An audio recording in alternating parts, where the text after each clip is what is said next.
You can modify the background color of your web page. So to set the background color in HTML, you need to use the style attribute inside the body tag. Inside the body tag, we will type style equals quotation mark background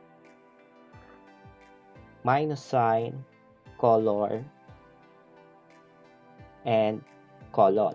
Okay, so after colon, you will type what color you want to use. So for example, I will use color green and then semicolon close quotation mark.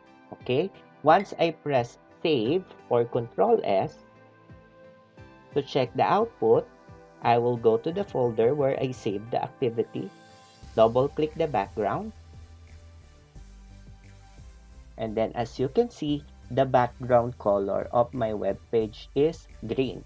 You can use other colors. So for example, we will use gray.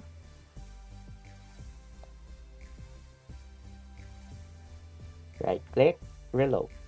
The background color is gray. You can also use color codes that we get from the rapid tables. So for example, I want to use lime as the background color of my web page.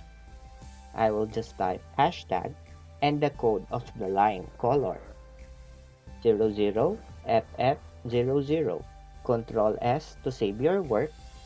Go to your output, right click and reload. So as you can see, you can use a color codes or you can just simply type the name of the color. That's all for today. Keep safe and God bless you.